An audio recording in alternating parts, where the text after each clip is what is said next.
or indirectly. But this is not the case for our panelists here. Each is an international student from different parts of Ukraine who has come here to join our NDSU community. Each of our panelists is going to provide their perspective about this war, and then we'll open up for Q&A. So if you'll please to introduce, I'm going to unfortunately get names wrong, sorry, pronunciations. Ihor Polonin is from the city of Luhansk in eastern Ukraine. Luhansk is a capital of the separatist Luhansk People's Republic, which first fell victim to Russian aggression in 2014. He has been here since 2019. Irina Bon is from the town of Kunst, located in far western Ukraine, and she's been here since spring of 2020. And Bogdan Dominich is from Kryvyi. I get that at least close, hopefully. You can correct my pronunciation. This is the largest city in central Ukraine. Cities or towns close to it have just recently come under Russian fire, and it is one of the main axes of Russian advance coming from Crimea. And he's been here since last semester. So I'll turn it over to our panelists.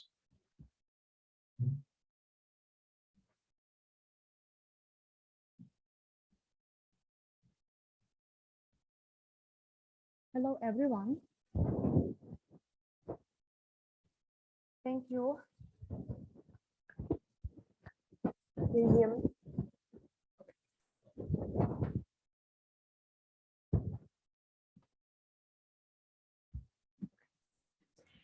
Thank you, everyone, for coming today and spending some time to hearing us. And thank you, Dr. Ambrosio, for introduction. So, as you all know, today we have a presentation on war in Ukraine. And we've been thinking for a while of what to say, what is important for you to hear from us. So we create some part of story where we will share our experience through the war, as well as what really happening right now in Ukraine. So here, some information for those who don't know much about Ukraine. So I decided to point it out a few important things. So first of all, I believe everyone already know the flag of Ukraine, which is the symbol of blue sky, and yellow is a symbol of the field. Of the grains. So as you see that we always used to know Ukraine as a very peaceful country, but many of you asking what this war is about, I can answer only from a point of Ukrainians. So if you look back in the history when our coat of arms was created, you can see the regent assigned on the blue shield. But I believe not many of you understand what does it mean. So I especially wrote it, showed the picture illustration of the four letters which make the very important word for all Ukraine, which is volia, which translates to the freedom. And I believe many of you heard that our president and all the people, when they're asking what you are fighting for, everyone answer, we fight for freedom. I intentionally put the area of Ukraine to make you understand that this is the biggest country land-wise in Ukraine, with population of 41 million.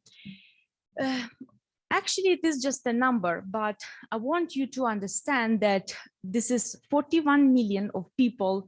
It's alive people who have own dreams and plans, which were crossed just in one day.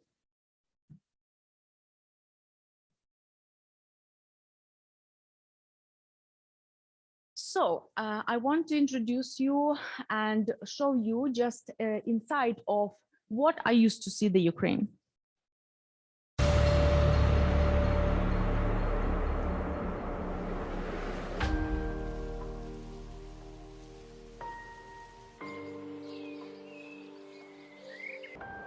As you can see, it's very peaceful country. We have mountains area, we have sea, rivers, and that's the way we grew up, this peaceful sky.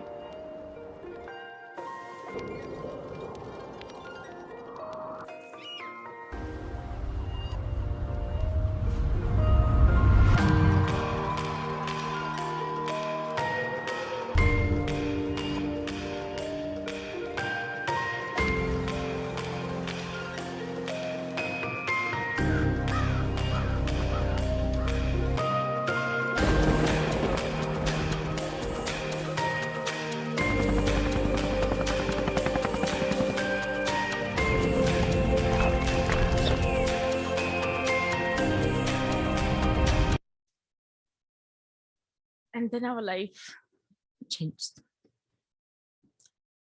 So we decided to share just a few moments of explaining to you of what does it mean to go through war.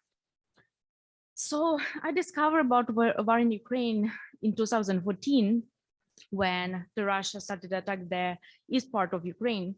And I can relate to many of you because you feel hurt, and whatever you see is devastating, and you feel sorry for all that people.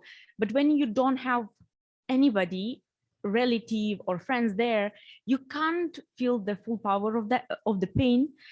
So in February 24, 2022, just 1 month ago, I wake up just like a normal person, and when you imagine your morning, someone starts from the coffee, and in my case it was usually I start from the social media to see what happened in the world and whatever happened in my family and friends' life. This was the picture which I saw, and the stars, this is the territory of Ukraine, and the stars which you see were indicated the attacks which happened in just from 5 o'clock in the morning. When I saw this message, it was 7 a.m. in Central Time in US. So when I woke up and I saw so many crazy pictures and I couldn't understand what is happening. And then I opened one of the social media, which is WhatsApp, and I saw the message of my mom. And she said, Ukraine is getting destroyed everywhere. And that's where you don't know whether they will be fine or not. But you know, my story may sound crazy, but I believe the story of other guys may sound really hurtful for you as well. So I will give the floor right now to Bogdan. Hello, everyone. I would like to share with you my story. I've been born in a city in central Ukraine. It is quite close to the eastern Ukraine. It is located right here.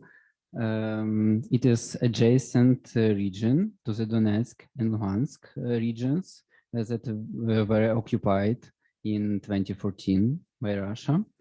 I would like to say that despite of the fact it is quite close to Russia, it always has been pro-Ukrainian. You can see in all administrations, in schools, everywhere. We are proud of our culture, about our language and traditions. When the war started in 2014, a lot of techniques and equipment and people went to Donetsk and Luhansk region, and they went through Kryvyi Rih because the main highways, you can see they go from the city. So here is the technique that was located in 2014 in Luhansk and Donetsk, and I will show you the video. I recorded this by my own, so the different technique is transferred by railroad. And I would like to give the speech to my friend and colleague about his emotions about 2014.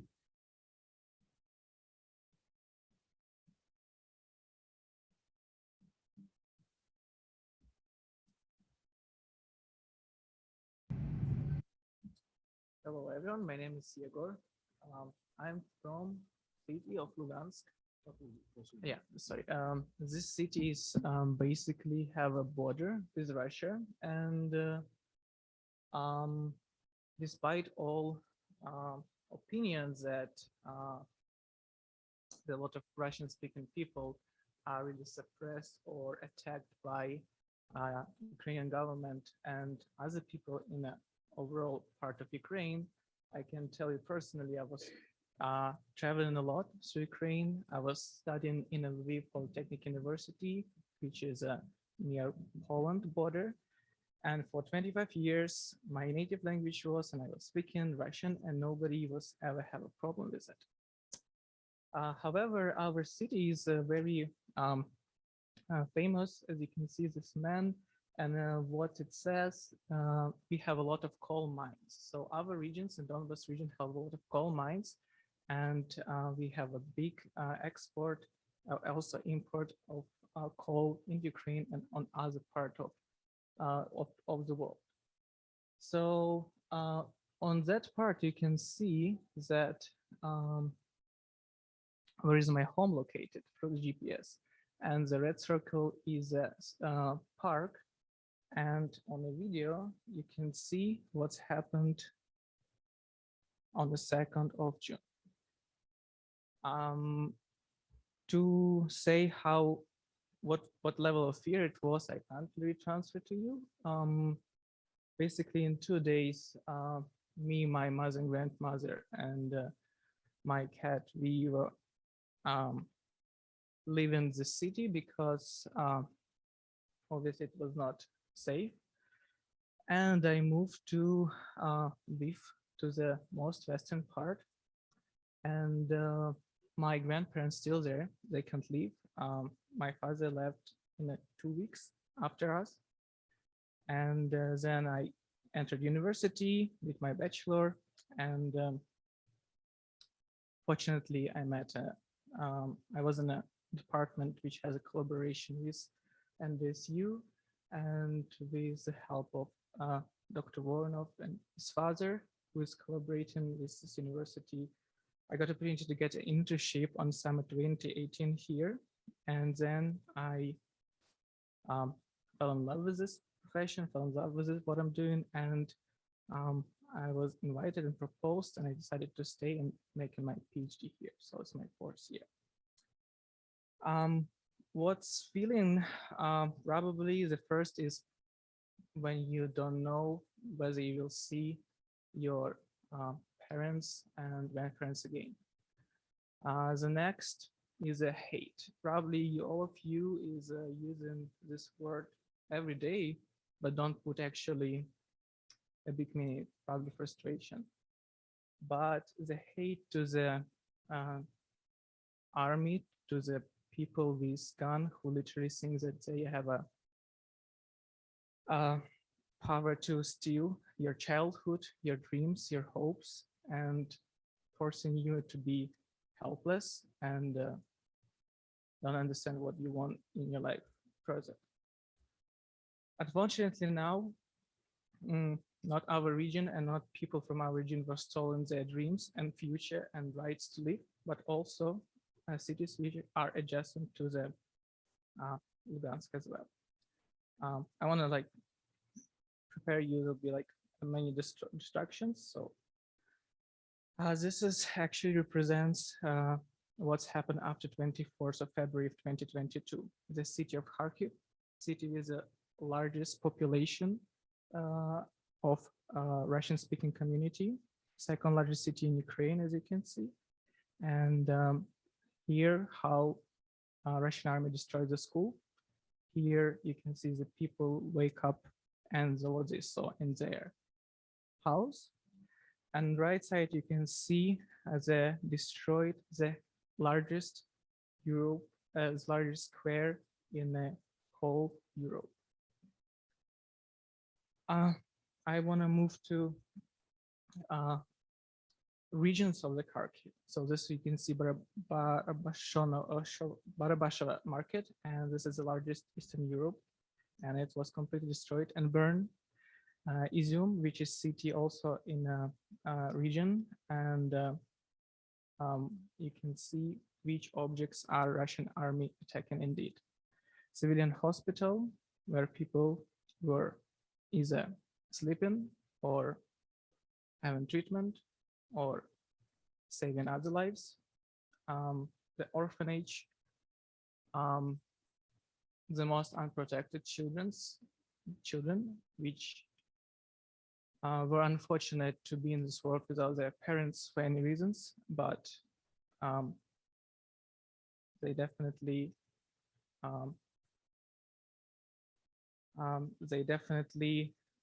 had right to live and have a future. Now they don't have it anymore. This is our Kiev part. It's in the center, but it's closer to the northern. And as you can see how barbaric Russian army was even filming this.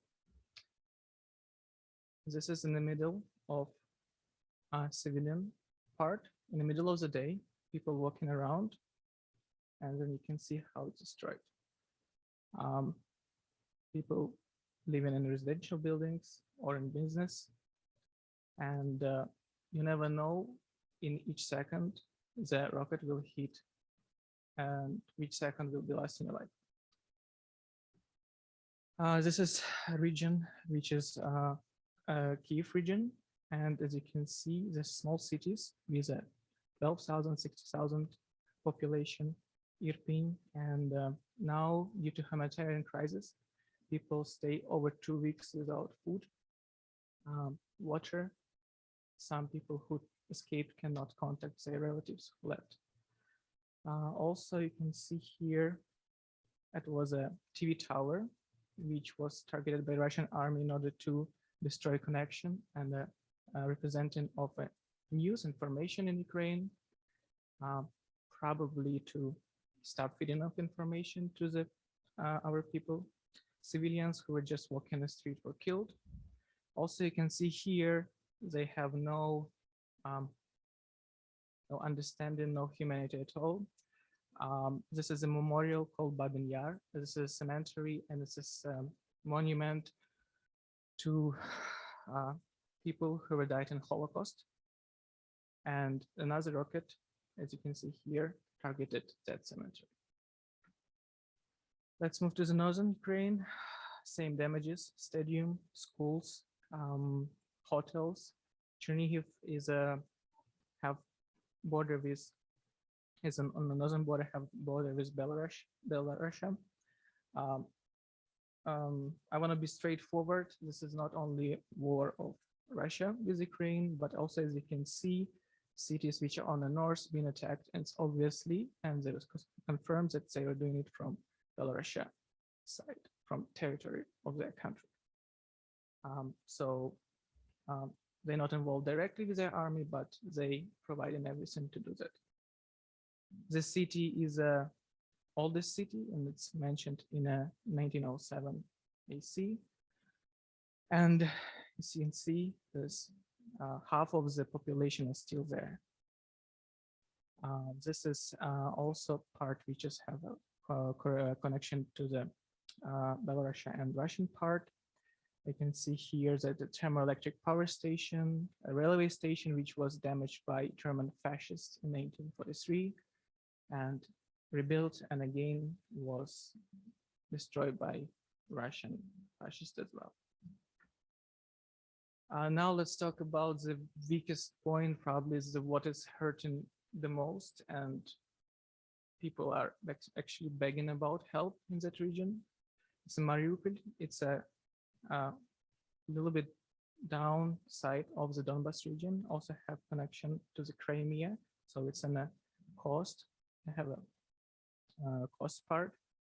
And this video represents how they destroy one of the biggest metallurgical plant. More than 2,000 civilians killed at this point. They cannot count because they're surrounded and they cannot get any help in and out. What's actually happening that Russian army is blocking the corridors with connection with Ukraine. However, they have provide ability to move to the Russia. People are waking up in the morning and see that this is happening in a 25-30 minutes in front of you. I don't know what feelings they have at this point. Probably they will be the next. Also, you can see this is a line of the cars of the people who were lucky to escape by their own using own cars. And as you can see, what Russian army did, this is probably you saw in the news, but I just want to highlight it. This is a theater in the middle of Mariupol. The theater, which has an underground place where people can hide. So they were used this for civilians to hide with their children inside this place. And also they put a signs in the front which says, "There's a children there." So it's obviously not a military object. Ignoring these signs, it was a strike from air, and basically person who did it said he knows that it's not a military, he knows that it's civilian, but we don't care. As you can see, people or rescue team is still trying to get people out, dead or alive. It's another question.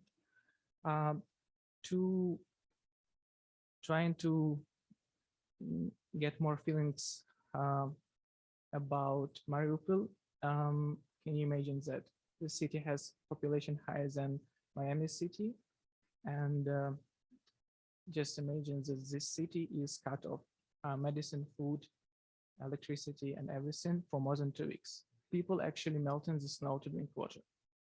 That any humanitarian corridors, people trying to escape by their own cars are shot by Russian army. They cannot get any help there. They cannot get food.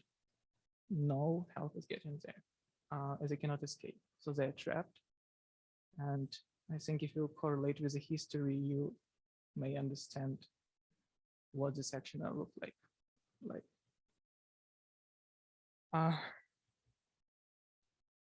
This you can see how this city looks now.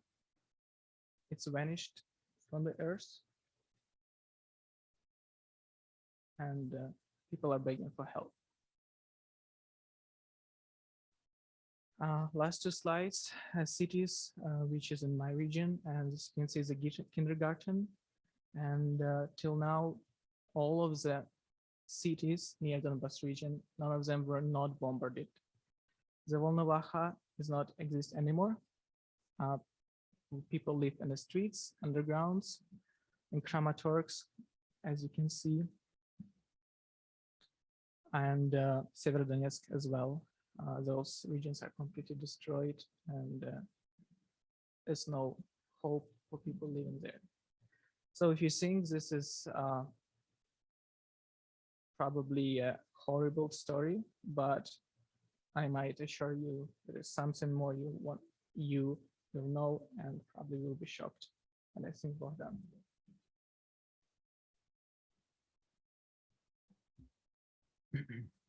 And now I want to talk with you about something even more sad than the destructions you've seen now. It is hard to imagine how anything can be even more sad than that. It looks like Russia decided to use anything they can do against our civilian people and Ukraine, because they understand they cannot win this war, they cannot capture the cities, they cannot make the slaves out of Ukrainians, and they tried to make different terroristic acts. Here you can see the Chernobyl power plant. Maybe some of you know that it exploded in 1986. Since then, it is out of operation, but it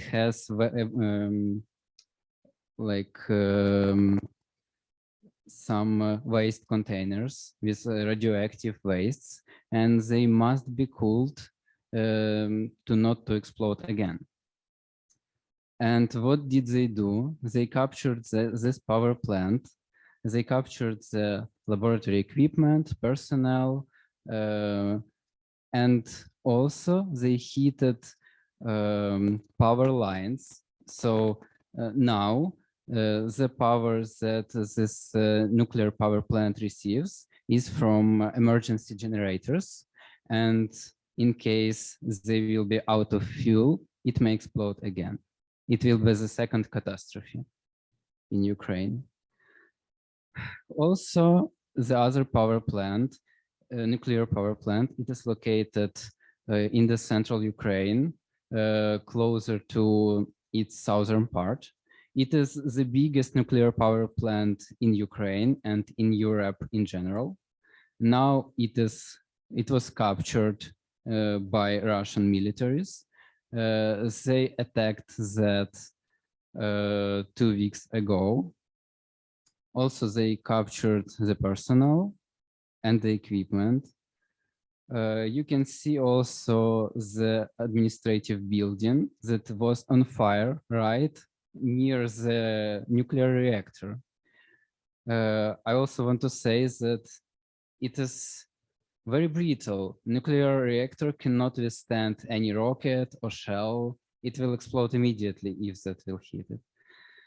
And what Russian army did, they started to explode unexploded shells that were located after their attack, just right on the nuclear power plant territory. On this slide, you can see the usage of phosphorus munitions, of phosphorus bombs. They are forbidden of use on civilian objects because they're really damaging, and the burns they cause are really severe. They can melt any metal and burn human body. It is almost impossible to suppress this fire with common fire extinguishers. Here is the video. You can see how this fire is strong, and you cannot suppress it anyhow, just to dig it with the soil, but that will continue to burn inside the soil.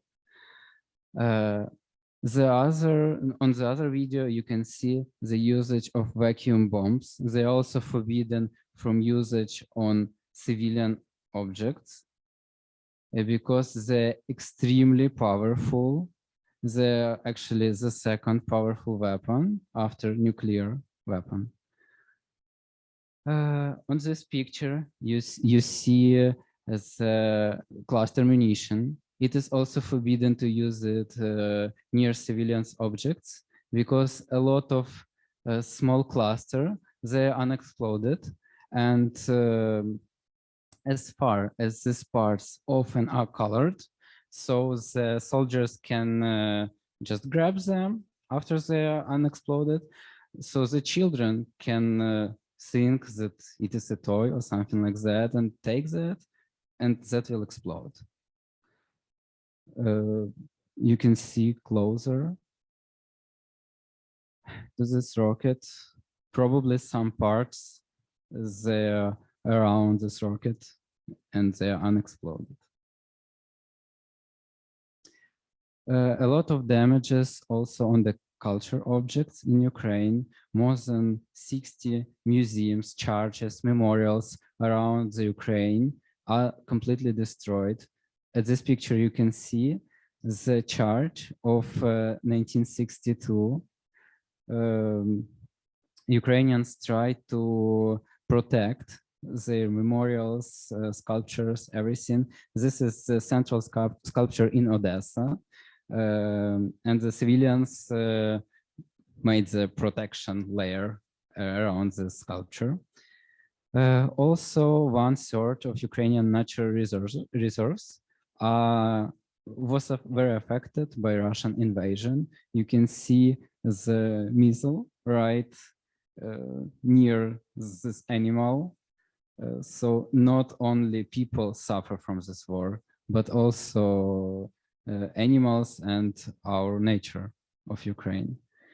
Here in this video, you can see the attack on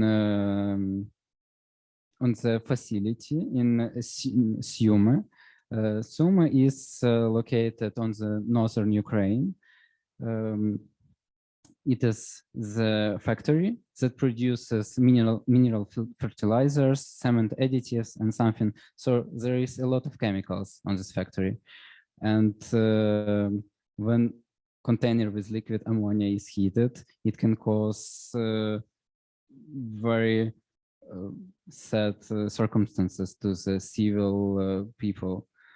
Also, what Russian army do, they just capture the civilians and especially children, and they try to grab them and transfer to Russia through the border. It is absolutely illegal. They just take people passports and give them some fake document instead of passport. It is awful. They bombard not only just residential buildings, dormitories, they bombard schools, they bombard maternity hospitals. That is awful that can be. You can see the kindergarten in Kharkiv that was completely destroyed after attack. Another school in Mariupol, it was built just 1 year ago, and now it is completely destroyed. They, also Russian army, they try to attack civilian cars or trains that try to escape from affected regions to the western part of Ukraine. You see the trains that was attacked, the cars that almost completely destroyed, but hopefully they were able to escape from Mariupol. At the bottom of the slide, you see the biggest plane in the world, Ukrainian plane An-225 Mriya, that was destroyed at the airport Hostomel. That was the plane that don't have any analogs in the world. It could, the max carried weight of that is 200 tons, and it is 84 meters long. That is the biggest aircraft. It was really helpful for each country to transfer some reactors, turbines, cars, tanks, some big objects that you cannot carry with any other aircraft. Here is the map, the territories that are affected of Russian invasion. Mostly northern regions, eastern Ukraine, and southern, where a Russian army came from Crimea, annexed Crimea. But actually they didn't make any success in going deeper into Ukraine territories. That's why they tried to bombard civilians and just civilian objects to make a pressure on our government. So we will surround. Here you can see the losses of Russian army. That is more than 15,000 people dead, and estimated losses of personnel are more than 50,000 people.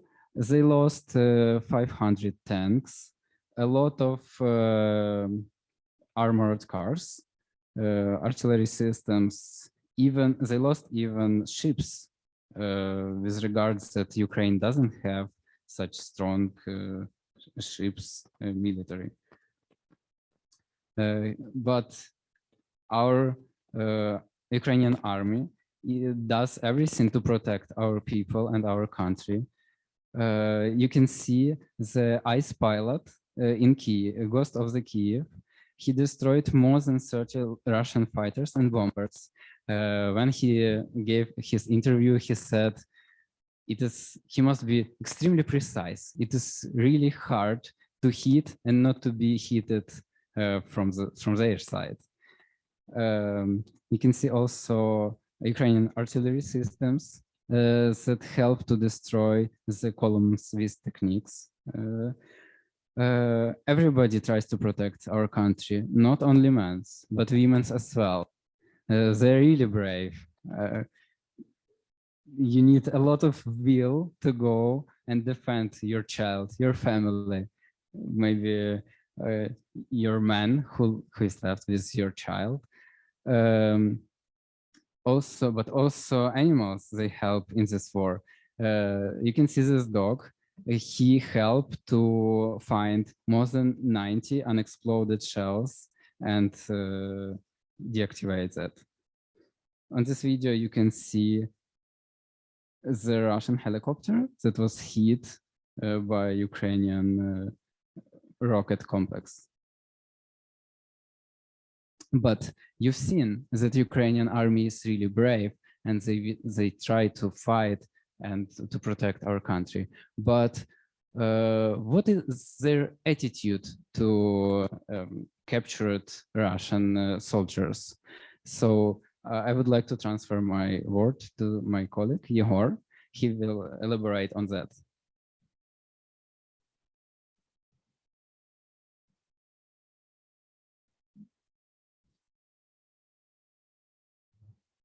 Okay, after you saw all the damages were done by these people, I don't know what you're feeling have inside, or what would you do if your home will be destroyed and if you saw the person who did it.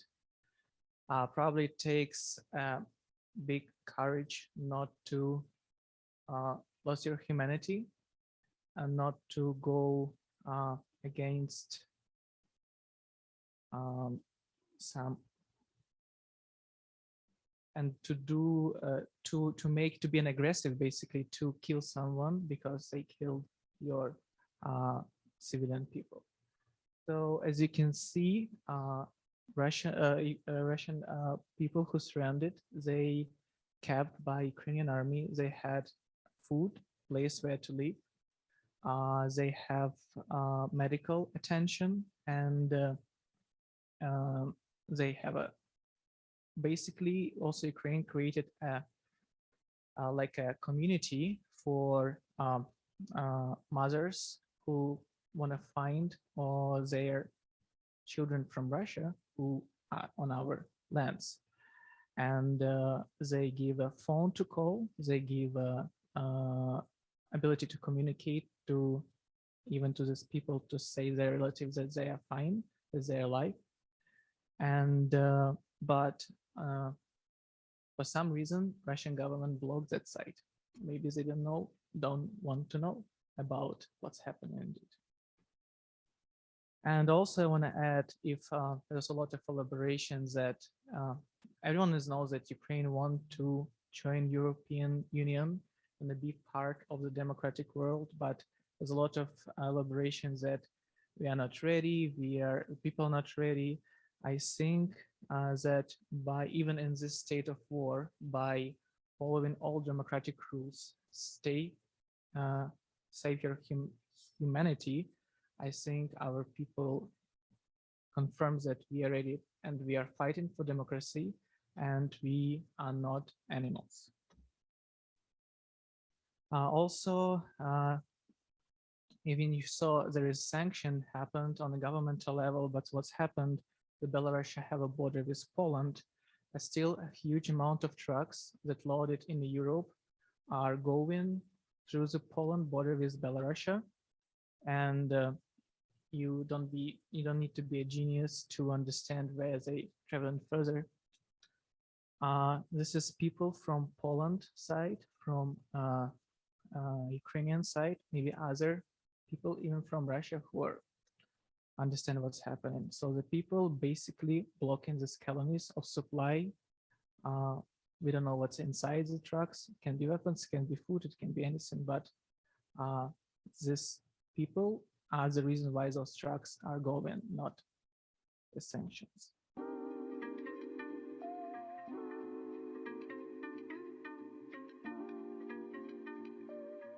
So I want to say that we really appreciated help. Probably you saw that in Fargo, in many cities in the US, we have rallies, and also in many parts of the Europe, which are free, which are safe. But can you imagine how many courage it takes to go on a protest in the cities which are temporarily occupied and controlled with the people with a gun? So this is 5 cities and examples: in Melitopol, Berdyansk, Nova Kakhovka, Skadovsk, and Kherson. Those are at some extent or fully occupied by Russian army and Russian military now. So when you will hear in the news that it's a war between Russian army and the government, a Ukrainian government, that people want this, I want you to see how people are.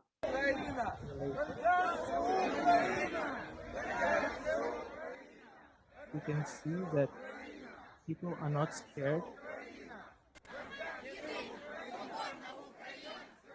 to have their flags, to express their opinion, because this is the main difference. The Ukrainian people value the democracy and the freedom the most in their life.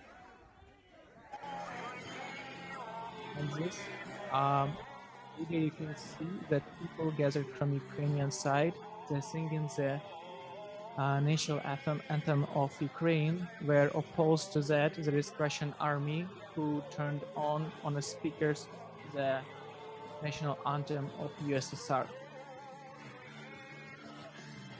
In Melitopol, the mayor of the city was captured by the Russian army, and the people standing and they are demanding, so the person whom they choose on elections, the representatives in the government, they want him back, they want him to represent their will, their future, and they're standing demanding to release that man. He was captured, I think, for up to 1 week and then was released, luckily.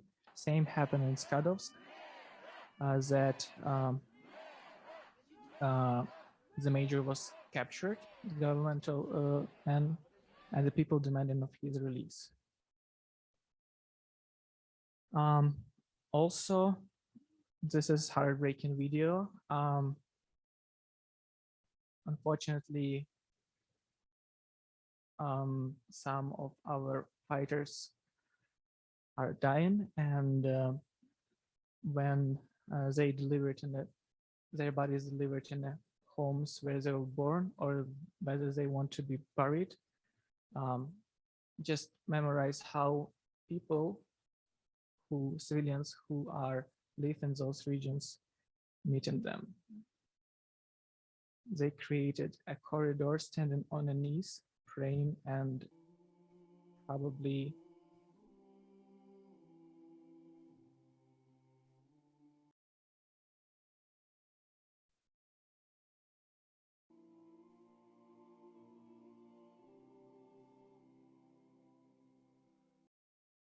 yes, probably if people didn't want that, they would not greet the people who protected them like that.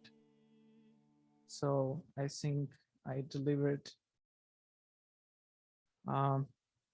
with all arguments that it's a fight and a war against Ukrainian people and against all civilian objects and all civilians. It's not war between army and army. It's war between Russian army and Ukrainian citizens who don't have guns, who don't have military, who not supposed to fight and never didn't want to fight and to be killed. And then probably we'll go on a more positive note, and I want to give word to Ira, and she'll talk about how all people who stayed, volunteers, are helping and supporting while our fighters are fighting on the front line.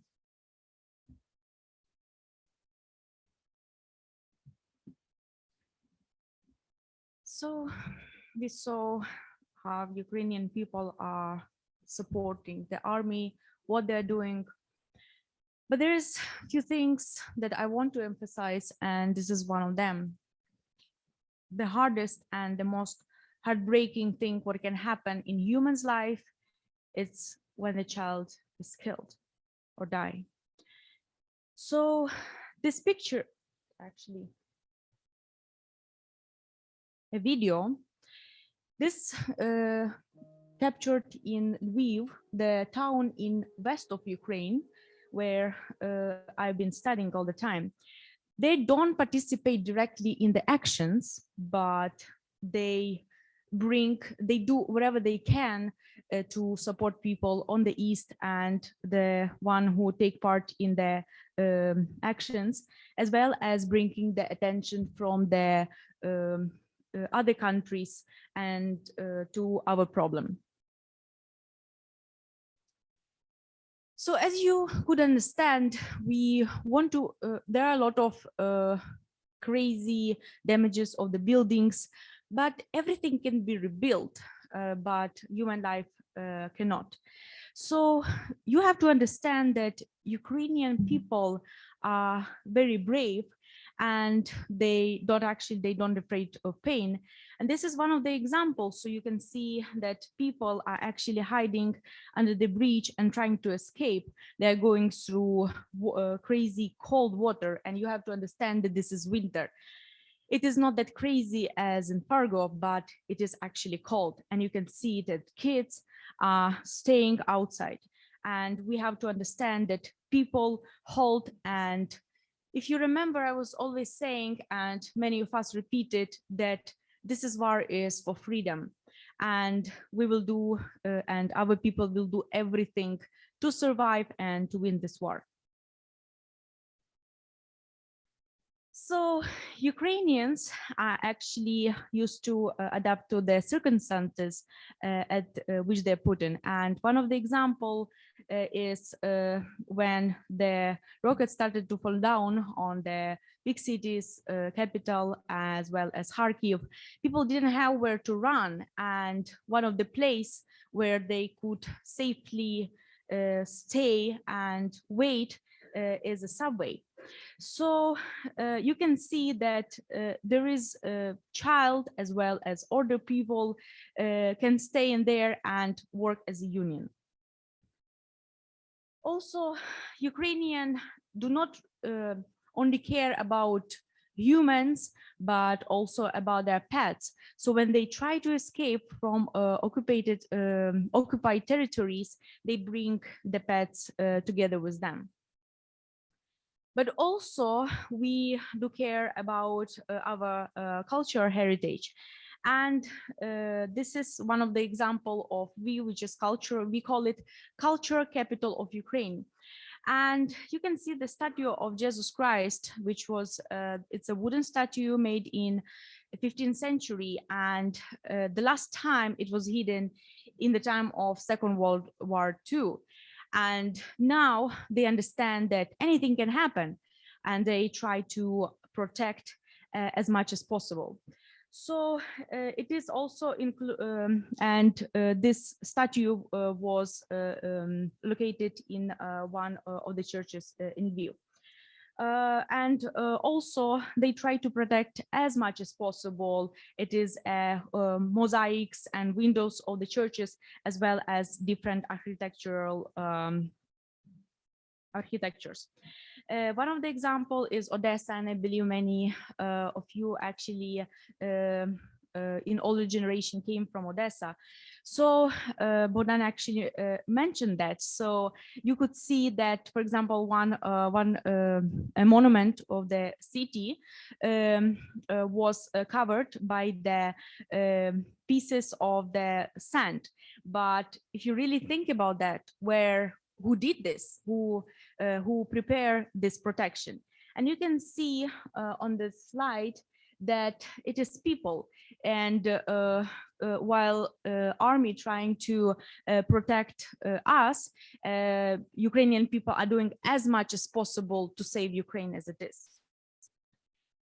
And here, very important to understand, because everyone is asking yourself a question of what can I do? And Ukrainians are not exceptions. So you understand that the war and serious actions are happening only in few towns of Ukraine. So the people from other parts of Ukraine, for example, the one which I came from, can do many things, so the whole idea is about that everyone can make a contribution, whether you are a seamstress or some people you can see making cocktail of Molotovs to support the army. These women actually took 30 homeless, 30 kids who didn't have parents, and they should relocate them from the city where actions were happening to the safer place. And sometimes you may not think how the help can, how small the help can be, and how much it can do for the Ukraine and for Ukrainian army. So one of the example is a lot of women actually cook. I mean, I believe every one of us can cook, and they send this to our army so they can find us. So you understand that it is actually very interconnected. Ukrainian president is inspiring Ukrainian people, and Ukrainian people inspire our president together with army. So it's always interconnected. So as you remember from before, that everyone can make a contribution, no matter how small it is, despite the circumstances. And I will point out the fact that many of you may not think about, but the war started, but life is continue in Ukraine as well. And I've been looking over statistics and seeing how many kids were born, and it reached 10,000 babies born in Ukraine during only 1 month. And you know what? Many of them actually born in the affected areas. So you can see, I believe this girl become very famous over the whole world because she was born in a subway.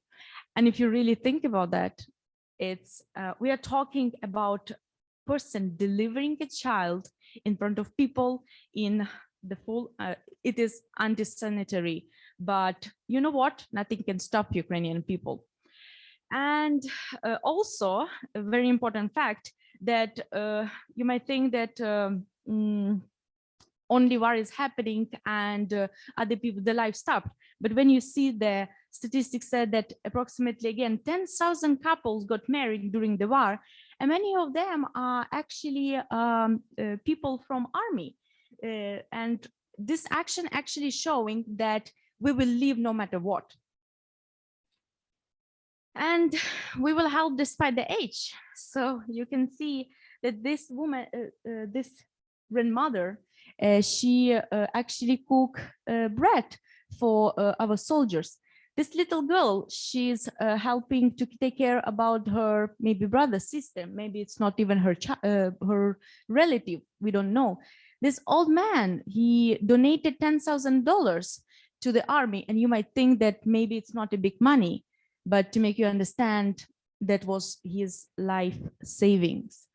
And he said that this is very important to support. And this woman, you know what?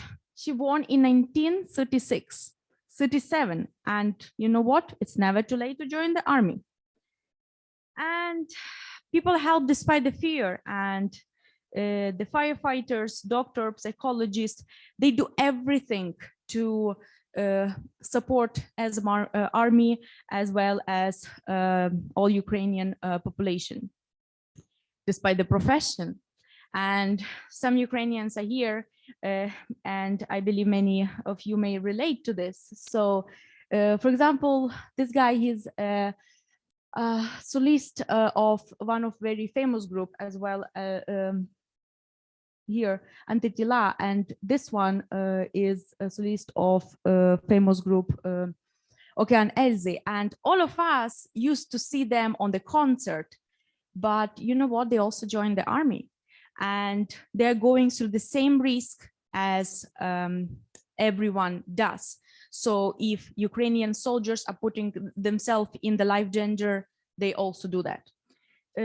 Another example of groupment, and one of the boxers which decided to use his profession, and maybe he will fight for us and bring success as well. And as you understand that everyone can help, and so can you. So as I said, and I'm from west part of Ukraine, and you know many things, many people asking, how are your parents? And I'm answering, they're fine. But people who are running and escaping the Ukraine, where they should go, they're coming to our region and the whole West Ukraine. So you can see the map, or where mainly people are escaping. I would pay your attention on the statistics. And out of, as you remember, I said we have almost 41 million population, and out of them, 10 million people had to leave their houses. And you can see that it is 1/4 of population of Ukraine. 8.5% had to leave abroad, and you can see what countries they escape. And this is mainly the Poland, Slovakia, and Hungary, which are nearest countries. And 16% were displaced within Ukraine. And you know, there's something that you may not pay attention for, or how this escape look like. If you pay attention on this guy, he's just 11 years old boy, and his parents couldn't move with him. And he was traveling alone in 11 years with number of his relatives written on his hand. He is absolutely brave, and he didn't have other choice. This guy, also 10, 11 years old, and I believe many of you also saw his interview when he left his father back in Kiev, but he is just 10 years old boy, and you know, he was crying, and he's really tired. He probably didn't sleep 3 days. But he's not crying because he's tired. He's crying because he's really worried. So you can see that people and child are actually growing up during Ukraine. But we can't cover the stories. If you can see that we are talking a lot, and we're just covering a small part of that. And you can see, you know, the stories, there are, as you understand, 10 million stories, and many of them you will never find out. But all of them take part in the war. So what happened with the people when they escape from that dangerous regions? They are coming to the West, and you understand that there is no enough places to locate the people. That is first. And so one example is my home region, which is Transcarpathian region, which is located near mountains. Approximately 500,000 people crossed and mostly located in this region. You might think it's not a big number, but the population of this region originally is 1.2 million. And imagine in one day, in literally like few days, 500,000 people came, and there is no enough place to put them. So they started to locate them into the schools, kindergartens, wherever possible. And people try to help. But you know what? The supplies, the food, and things of the first need tend to finish, right? And you might think, where do they come from? So here come the neighboring countries, not only help our people of taking them as a refugee, but they are directly helping. And one of that example is a Ukrainian Greek Catholic Church in Het, which is located in Belgium. People, and I've shared their Facebook location and as well as donation code if you are interested and thinking about further donations. So what do? They, a lot of people, Belgian people, as well as Ukrainians who are living in Belgium, they are supporting, they're working as volunteers. So they bring the food as well as money, as well as actually someone has to pack it and deliver it to Ukraine. So they give the ambulances and different medications. So, you know, the medications tend to finish as well. And one of the doctors actually working, collaborating with this church in hand, he knows exactly what our soldiers need. And he tells them the supply and what exactly they need, and they deliver it. Another example is Poland, and it's a big organization I want to help for Ukraine. And they create this special site where you can enter that you might see what all things they're buying and sending to Ukraine. And there is absolutely easy ways to help, just pressing by button of donations. This is example of actually my hometown administration is who's distinct with military administration. It's a governmental structure. You know that a lot of milliards of dollars are coming to Ukraine. There is just one problem. They are mainly coming to the regions where directly affected. But you know what? We have the territory protection people who join the army.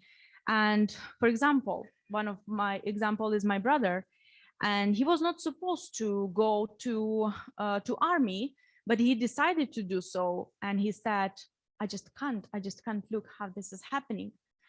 And it's surprising, but they don't have any military supply. And you know, it's a crazy thing. If you look on the picture, this pharmacy kit, how do you think how much it cost? It cost $10. $10 can save someone's life, and they don't have it. So, and another example is Poland, Kielce, another church, and they accepted 5 families with kids and helping them to going through this hard time. So, and we will come closer to the finishing of our official part. And we understand that, you know, we can't cover everything. And if you will have further questions, you may always contact us. And as well as our moderator, Dr. Thomas Ambrosio, who is professor of political science, as well as Dr. John Cox, who is professor of East European history, if you have some questions related to history. And, you know, remember, I started talking about 41 million, 42 million people with own dreams. And you understand many of them, these dreams just die in one day. But some dreams come true. And I found this phrase actually, which really fits into the situation, that single dream is more powerful than 1,000 realities. And we believe in a good future. And we believe that everyone in Ukraine will reach the success, that will reach freedom, and will be able to do wherever they can. This girl, she's just 7 years old, and she had a dream. She wanted to be a singer and sing on the big stage, but she couldn't even imagine how would she do that. And when she was hiding in the basement, she just sang a song just to support of the people. She didn't do it with purpose. She did it just because she wanted to. And she was able to travel abroad to the Poland, and she was invited, and she sang our national song on the stage. And it was translated through 50 different countries. And I want all of us hear his song and just finish it on a good note and believe that everything is possible. You just have to believe and to keep dreaming.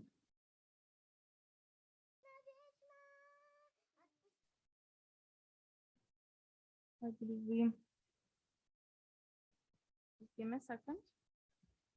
I will increase the sound.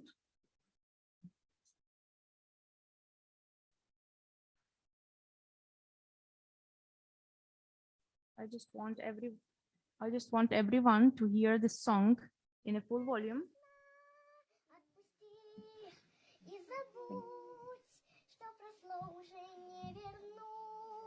So this is where she was singing in the basement.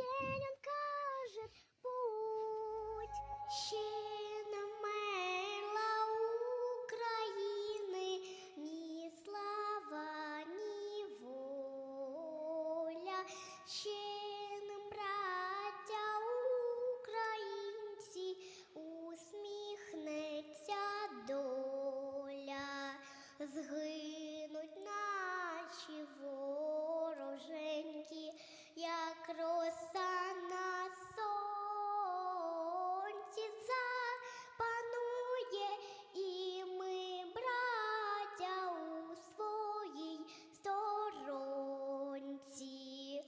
Душу й тіло ми положим за нашу свободу.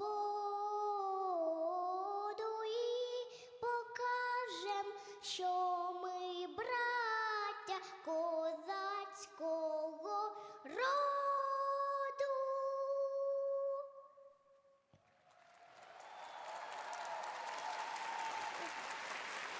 It's a very nice example for us to keep believing and dreaming as a child.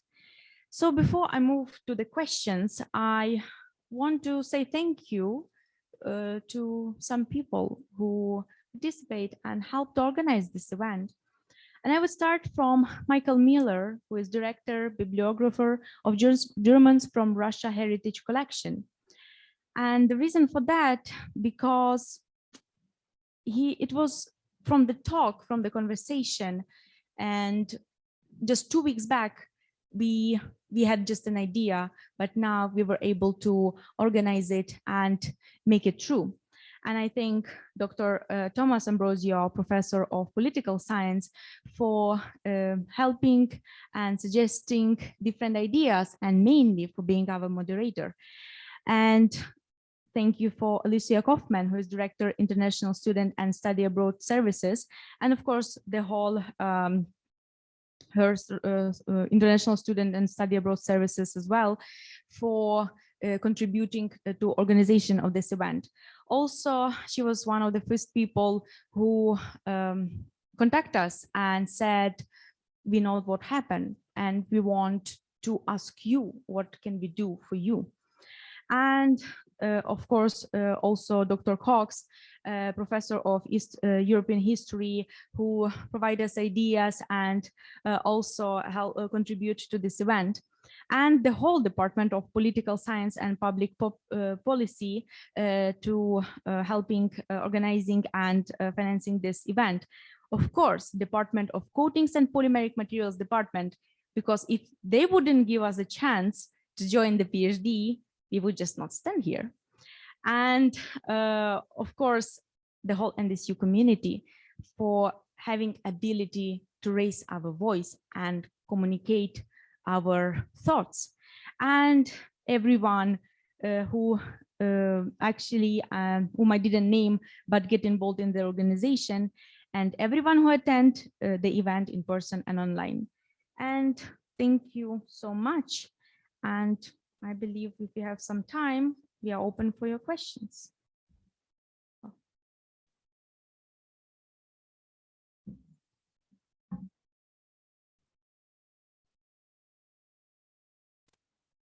Okay, I'm going to stop the share there so that we can actually get video of us. I've been in contact with my co-host, Ethan Bolt, also a professor of political science, and he's been helping me with the the Zoom situation and getting questions from people who are online as well. So if anyone would like to ask a question, I would say keep comments to an absolute minimum.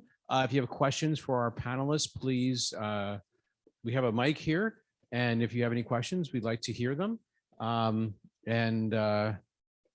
If you have, you can raise your hand and then you can go on up, however you'd like to do it.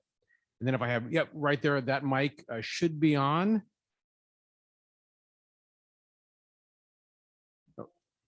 Oh.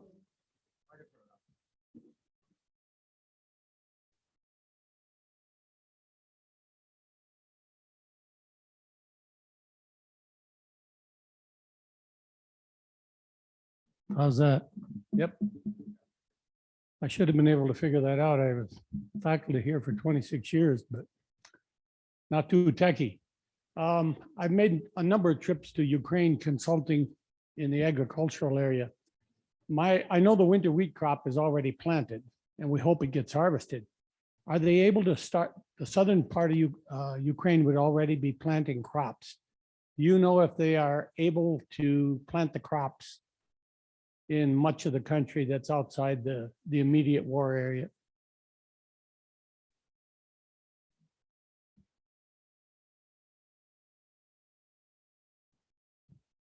Thank you for your question. I just checked about this a few days ago. So the regions that are not affected by the war and the territories that are not occupied, they started to rise everything. Yep. Yep. They were able to start.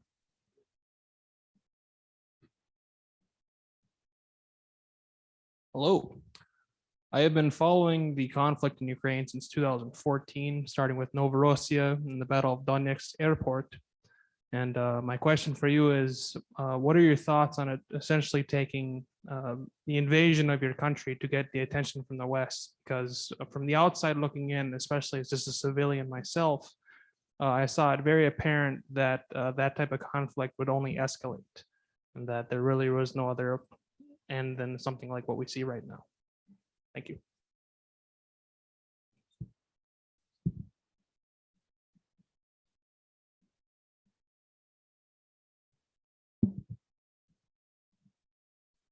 Can you hear me? Yes. So as I understand, your question is what people in Ukraine, as well as government who represent Ukrainians, are expecting as a help from West world?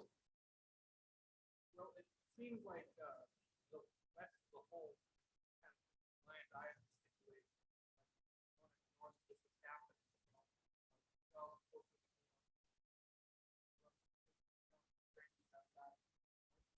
Yes, so as you know, in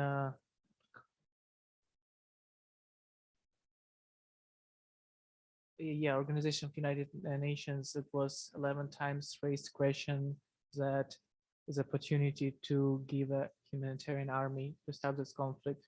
All the 11 times it was blocked by Russian representative. So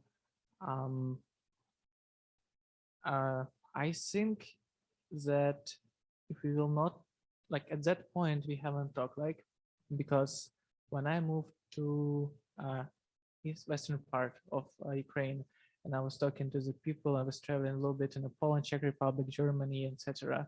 People were actually thinking like everything is stopped because it's like a Minsk, some documents, right? But my grandfather and grandfather is still there, and I know the truth what's happening there, right? And this probably was a few days where the shooting stopped for this 8 years. So I think at that point it was blinded, but here I think at this point it's obvious that there is no half good or half bad or half truth, right? So it's obvious who is responsible for that, and it's obvious what we expect. And I think our president for 1 month already delivered the thoughts what we need and why we need. Unfortunately, they've been heard, but unfortunately, some of them have been just heard. So what we're expecting from this conversation is, like, there's many awful things happening because of people are uneducated or don't know something that's happening. And this is, I just give a few examples.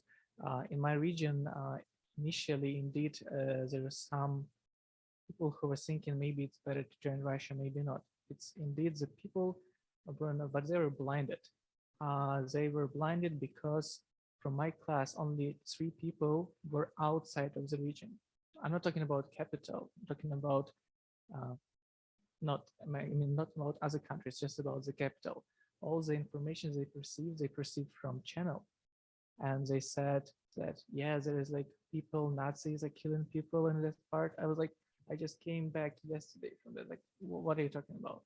So people are uneducated. And I think the more we will tell about this, more we'll attract attention and make people interested and they want to study on their own, make their own decision and decide how they might help and how they won't help. But I think this is the way.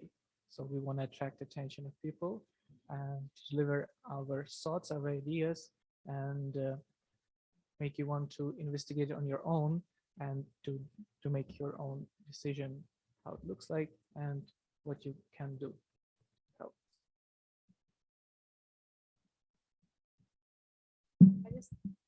I just wanted to make probably just a quick comment before the next question was gonna come. So, like when the war started, and you always you said like you always expect someone to help, someone to join, someone to do something for you. And you know what? It's very hard to predict people's mind, what they're gonna do. And I believe everyone is doing something because they think it's right. And you know what? We can't be responsible about and, say and expect from the whole Western world. But what we can do is fighting for us.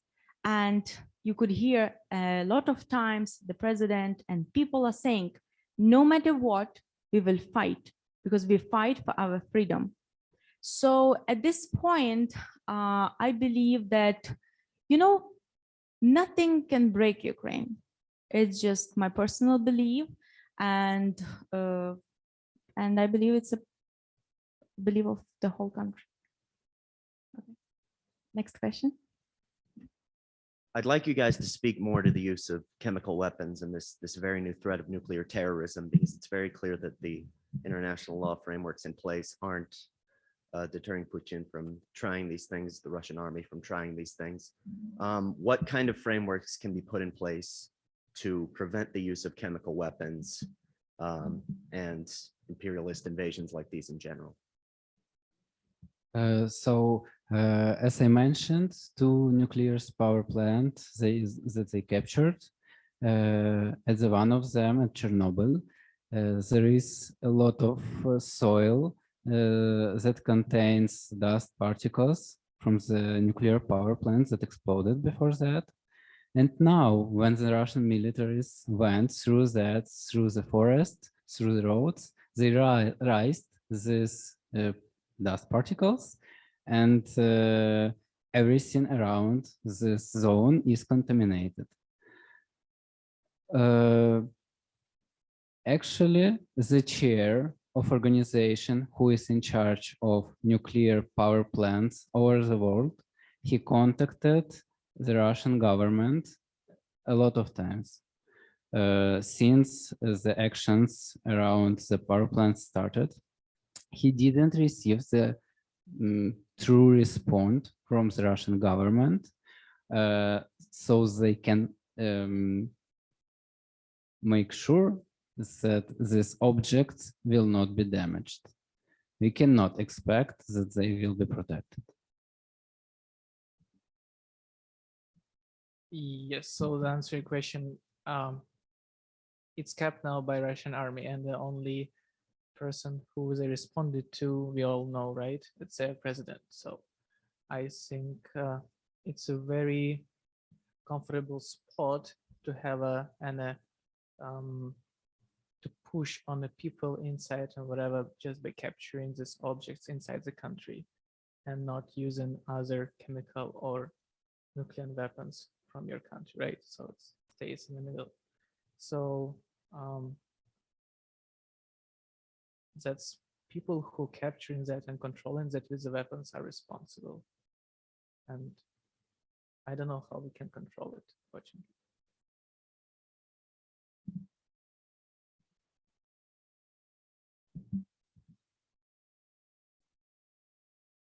You know, when your nuclear plants are actually not in control of your country, it is very hard to predict what's going to happen. And honestly, this is probably the most scary thing I went through when I found out about the attack on nuclear station. Because first of all, it's a global ecological catastrophe, but you are thinking in terms of just humanity, no matter where you live.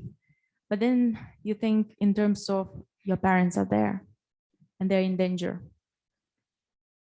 What I know that Ukrainian soldiers did everything to take control of the plant, and people who work there did everything to stop the fire. And I know whatever possible in Ukrainian hands they will do, because they live there, because whatever happened on their territory, our future generation will be affected by that. But unfortunately, what is not related to our country, we can't be responsible about that. Thank you. Okay, any other questions? Well, I have some questions from online. And my Ethan Bolt, who is really doing a great job helping me out here. Here's a question. My grandparents are in Ukraine and do not want to leave their homes where they've lived their whole lives. What do you think is the best way to support them in their decision to stay, or to encourage them to try to leave the country? What would you say to your families? I will just give probably a very quick answer from my side. And I believe all of us will answer on this, because all of our families decided to stay. And from my point of view, you just have to, the person who asked this question, respect that decision.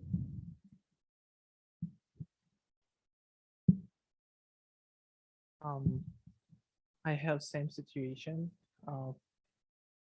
Me, my mother, my father trying to convince my grandparents to move, but they love the place where they were born, where they work, they fell in love, where their children were born. And sometimes they think that, let's say, want to spend the rest of their lives. In terms of help, I think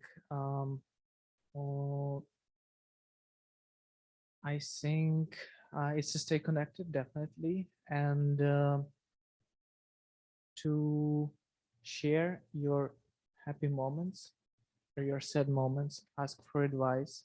So to show them that no matter what the distance, that you want them to be part of your life and you want them to be involved, and you're thinking about them every day. But yes, again, I think you should respect their choice, and I'm sure they're mature enough to understand why and what they're doing. But you just try to involve them in your life as much as possible. Okay, any other questions from the crowd?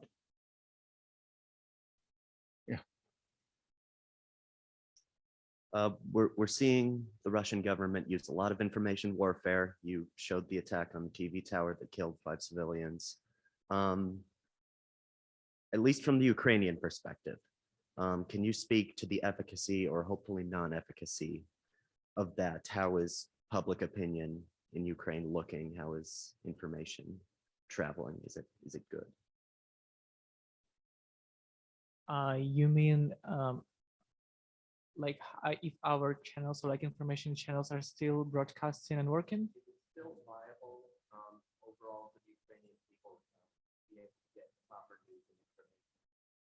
Families getting information, people you know getting information. Yeah, I'll say that I think except cities which are destroyed now completely, like Kharkiv, some of the part which we showed, there you can barely get a connection, even to the cell phone. But on other parts, you still can have an internet, and we still communicate using internet. Even I think T-Mobile now made a free cell call, so sometimes, like my parents on the western part, sometimes I don't have a connection via internet. They don't have connection via internet, so I'm using to call them with my cell phone. And yes, I think except those parts which are cut it from the world, from the territory, like from the part of the central part, the northern, eastern, they unfortunately cannot.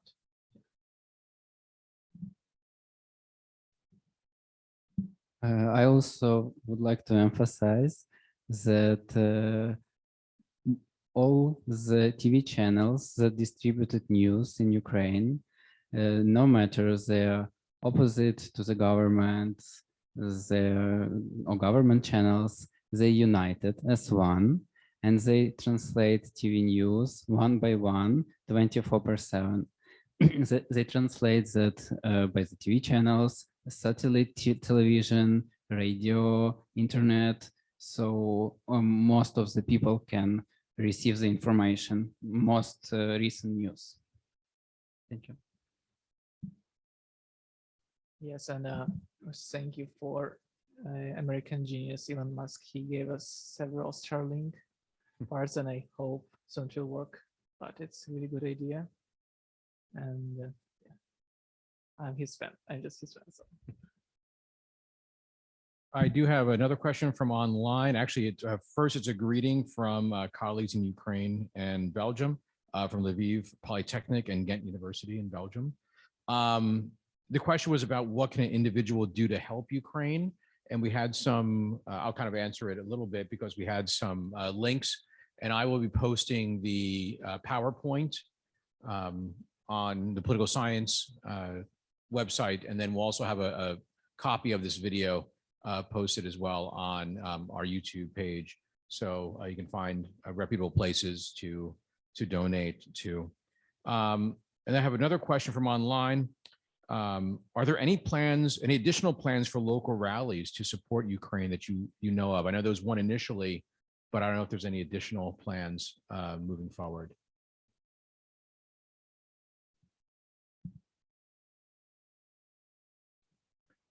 So the question is rallies in Fargo, correct? Okay. So 2 rallies were done at this point, and we gave our interviews on both on one of them and some people on another one.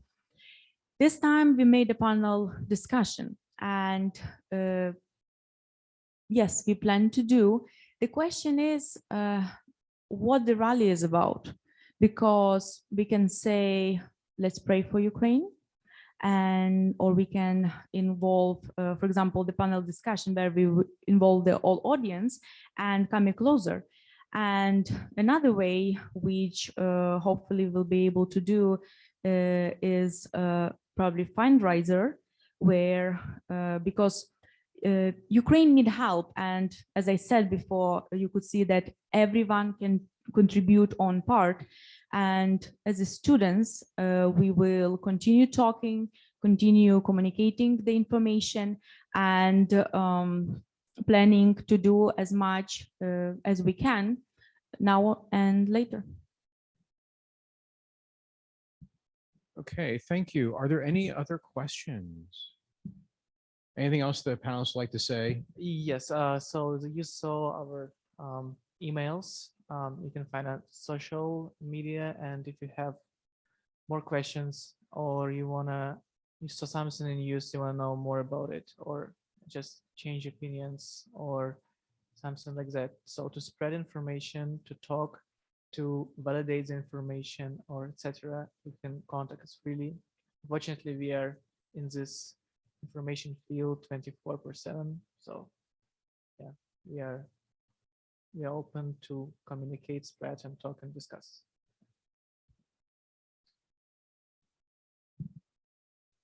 All right. Well, thank you all for coming today. I really appreciate it. And I'm sure our panelists appreciate it as well. And let's hope this war ends very, very, very soon. So thank you all for coming, and thank you. Thank you.